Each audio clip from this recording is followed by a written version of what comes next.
इस आईपीएल के 2 El Clasico अभी हुए। आप बोलेंगे यार मुंबई चेन्नई तो दूसरी बारी हुआ ही नहीं है, बट 2 एल क्लासिको जो हुए, खतरनाक फिनिशेस। एलएसजी वर्सेस केकेआर, एक बार जीती एलएसजी, एक बार जीती केकेआर सुपर ओवर में।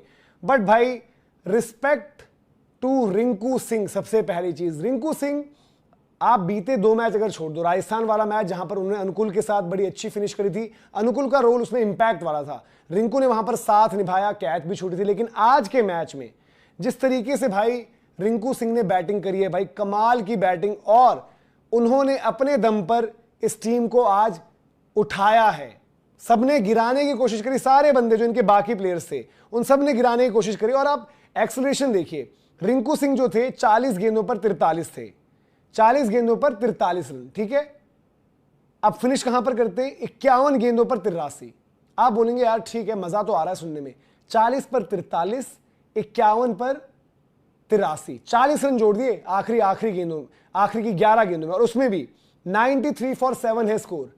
जब ये 7वीं विकेट गिरी है, इंपैक्ट प्लेयर ले ना ले। तो फ्रेंड्स, अभी आप देख रहे हैं गेम चेंजर पर सुनील नारायण को all time of greatest run के गॉड कहा गया है, और रिंकू सिंह को भी कहा गया है, क्योंकि उन दोनों ने वैसा परफॉर्मेंस किया है।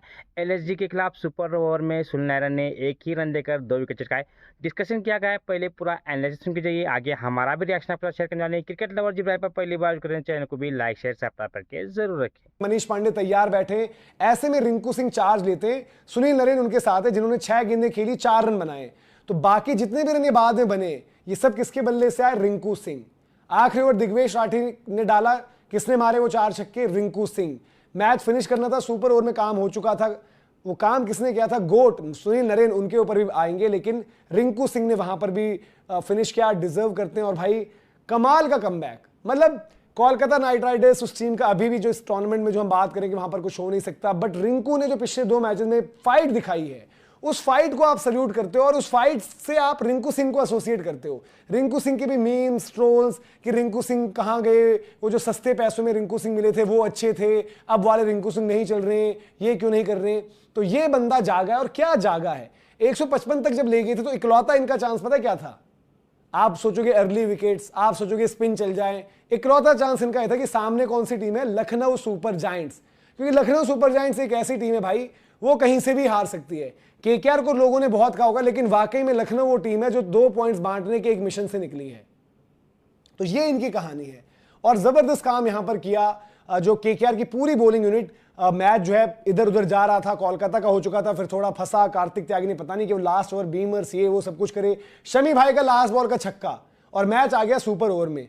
बट मैच से पहले जो नरेन का स्पेल था, मैं आपको पहले बता देता हूं कि सुनील नारायण, क्यों हम बात कर रहे हैं यार कि नरेन गोट है, ग्रेटेस्ट ऑफ ऑल टाइम है। Sunil Narayan 4 over 23 run 1 out. यही लखनऊ का पिछला मैच भी याद करो, मेरे ख्याल से उनके 4 ओवर 13 रन थे शायद, 1 आउट उन्होंने वहां पर भी किए थे, शमी भाई की विकेट थी वहां पर भी। भाई सुनील नारायण मतलब क्या बंदा है यार।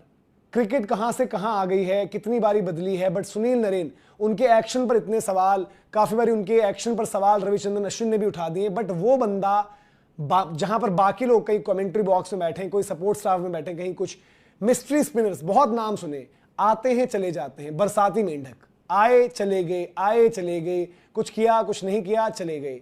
सुनील नारायण को यार आज भी अगर आप देखो, 37 साल के हो चुके सुनील नारायण, आज भी मतलब केकेआर के लाइनअप में रिंकू ने तो अभी वापसी करी है, बट जिस बंदे को आप हाथ जोड़कर को यार बंदे को सल्यूट है यार, रिस्पेक्ट है, वो बंदा है सुनील नारायण। ऐसे वो बॉल डालता है, जब वो बैट से मैच जिता दे, बॉल से मैच जिता दे, इमोशंस नहीं दिखाएंगे, चुपचाप।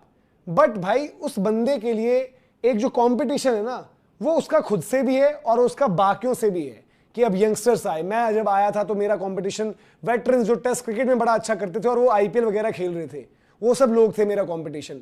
फिर वो बंदे गए, फिर वो बंदे आए जो टेस्ट क्रिकेट में उनके सामने लेजेंड बने, जहां पर नरेन खेल ही नहीं पाते थे और खेल भी नहीं सकते थे, उस तरह की कंसिस्टेंसी वहां पर नहीं थी टेस्ट क्रिकेट लंबा स्पेल्स डालने वाली, वो भी चले गए। अब आज अलग तरीके के बच्चे आ रहे हैं, अलग तरीके का कंपटीशन आ रहा है, सुनील नारायण वहां पर भी है। और भाई मैं तो आपसे ये हाथ जोड़कर बात करता हूं, मेरे को तमाम लोग दिखते, मैच खत्म हुआ, माही भाई से कोई मिला, रोहित भाई से कोई मिला, विराट भाई से कोई मिला, जो इंडिया के यंग स्पिनर्स हैं या फिर दुनिया भर के, नरेन के साथ क्यों नहीं आती वो वीडियोस? नरेन का वो पीआर नहीं होता, नरेन इस तरीके से पुश और प्रमोट नहीं होते सोशल मीडिया पर, क्या इसलिए जाओ भाई पूछो उस बंदे से कि तेरा करियर इतनी बारी थ्रेटन हुआ, एक्शंस रिपोर्ट हुए, तो आज आधी बाजू की बॉल में वहां पर जो है टी शर्ट में बॉल डालता है, तो कहां से लाया वो कैरेक्टर, कहां से लाया वो मेंटल टफनेस। स्किल एक अलग चीज है, नरेन को जो डिफरेंशिएट करती है वो है उनकी मेंटल टफनेस। स्लीव्स का मतलब समझा दूं कि जब फुल स्लीव्स में बंदा डालता है तो एक्शन एल्बो का इशू होता है, तो उसमें एक्शन कवर हो जाता है। नरेन, जब मुझे याद आता है लास्ट जब उनका रिपोर्ट हुआ था एक्शन इन दी आईपीएल, जब वो क्लियर करके आए थे उसके बाद वो हाफ स्लीव्स में उतरे और तब से हाफ स्लीव्स में दिखते हैं। कोई कर लो एक्शन पर सवाल है तो उसके बावजूद जो परफॉर्मेंसेस देते हैं भाई, तो उस बंदे की रिस्पेक्ट है। और एट द सेम टाइम जो आप देख भी रहे होंगे Rinku versus Rishabh, question to Rishabh Pant कि ऋषभ पंत आप क्या चाहते हो। रिंकू सिंह का मैंने क्या बताया आपको कि रिंकू सिंह ने 51 गेंदें खेली हैं, ऋषभ पंत ने इस मुकाबले में 38 गेंदें खेली हैं। ऋषभ पंत लखनऊ के टॉप रन गेटर हैं इस मैच में, शायद हो सकता है इस टूर्नामेंट में भी हूं, बट ऋषभ पंत की कॉन्ट्रीब्यूशंस को क्या कहोगे आप, उनकी परफॉर्मेंसेस को क्या कहोगे आप। क्या ऋषभ पंत इस टाइम T20 क्रिकेट आईपीएल जैसी लीग में कप्तानी छोड़ो, प्राइस टैग छोड़ो, डिजर्व करते हैं एक प्लेस। वो ऋतुराज गायकवाड़ के लिए मैंने वो रॉकस्टार का वो निकाला था यार, एक डायलॉग था कि क्या हो गया है तुझे जे ऋषभ पंत की क्या हो गया है भाई।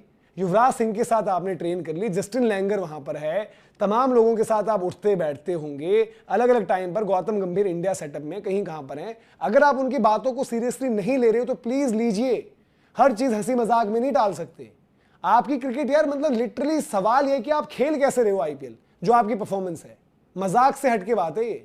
जिस तरीके का आप परफॉर्म कर रहे हो बिल्कुल नहीं बनते, ना लखनऊ ना किसी और लाइनअप में।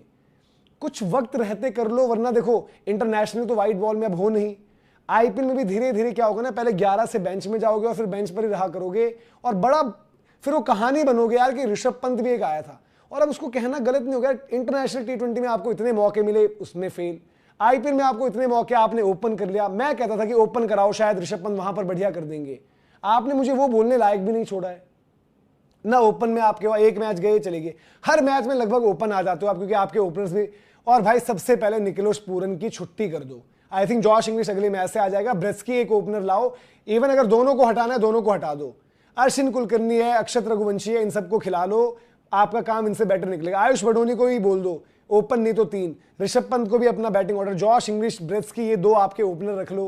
3 नंबर चाहे अक्षत को करवा देना, 4 आपका ऋषभ खेल लेगा, 5 पर आपका आयुष बडोनी हो जाएगा। फिर दिन 6-7 पर भाई रीथिंक, क्या अब्दुल समद को वापस ना आना है, लाओ। मुकुल ने बहुत अच्छा, अब जस्टिन लैंगर ने अगर जिम्मा ही ले लिया कि सबसे स्केरी बैटर बनाना है तो खिलाते, वरना शबाज को डालो, बैट बॉल का ऑप्शन, जॉर्ज लिंडा थोड़ा एक ऑप्शन प्रोवाइड कर देगा, फिर आपके बॉलर्स आ जाएंगे प्लस एक इंपैक्ट में बॉलर।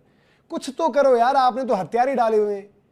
केकेआर के लिए मतलब बढ़िया चीज रही है, रिजल्ट आया, जीत आया उनका, जिस तरीके से यहाँ पर परफॉर्मेंस की हमने बात करी। और पॉइंट्स टेबल में जो हलचल हुई है उसको भी थोड़ा सा आपको बता दूं, 8वें नंबर पर केकेआर आ गई है, 8 मैच 2 जीत। क्या केकेआर 6 में से 6 जीत सकती है यहाँ पर, तो अपने आप वो वहां पर मौका रहेगा। 6 में से 5 में इनके पास किस तरीके का मौका रहेगा भाई कि 6 में से 5 अगर आप जीतते हो तो वहां पर भी इनके लिए चांस रहेगा, बट बहुत मुश्किल है। लेकिन positive science, at least KKR fans ये बोलेंगे यार कि हम मैच जीतना तो शुरू हुए ना, पिछले 2 मैच हम जीते हैं तो हमारे लिए बढ़िया रहा है। अब अगली गेम इनकी एसआरएच से है, फिर डीसी है, फिर आरसीबी है, फिर जीटी है, फिर एमआई है, फिर डीसी है। केकेआर को किसी भी मैच में अभी भी आप फेवरेट नहीं बोलो। फ्रेंड्स, आपने कल जो मुकाबला खेला गया केकेआर और एलएसजी के बीच में, आपने देखा ही होगा मुकाबला सुपर ओवर में पहुंच गया, टाई हुआ था। और इसी टाई के चलते रिंकू सिंह और सुनील नरेन, इन 2 गेंदबाज और बल्लेबाजों को गॉड कहा जा रहा है, all time of the greatest. यानी कि ये 2 प्लेयर अपनी परफॉर्मेंस से अपने दर्शकों का भी दिल जीता और टीम के मालिकों का भी दिल जीता। जिस तरह से सुपर ओवर में सुनील नरेन ने सिर्फ 1 रन देकर 2 विकेट चटकाए और मैच अपने नाम किया। रिंकू सिंह आते ही पहले बॉल पर कवर ड्राइव करके चौका लेते हैं और वहां से मुकाबला केकेआर जीतता है। एक समय ऐसा लग रहा था कि केकेआर से मुकाबला हाथ से चला गया है, क्योंकि जब सुपर ओवर होता है तो वहां पर एलएसजी के खेमे में अच्छे अच्छे बल्लेबाज थे, चाहे मार्करम हो, मार्श हो या फिर निकोलस पूरन, ऋषभ पंत, इनके पास हार्ड हिटिंग एबिलिटी थी। लेकिन सुनील नरेन के सामने 2 खब्बे बल्लेबाज नहीं चल पाए और 1 ही रन बनाकर 2 विकेट चले गए। इसके चलते केकेआर के लिए आसान जीत हो गई। इससे पहले जो टाई मैच कराया वो थे मोहम्मद शमी ने, जिस तरह से छक्का लगा के मैच को टाई किया था, लेकिन एलएसजी को शायद जीत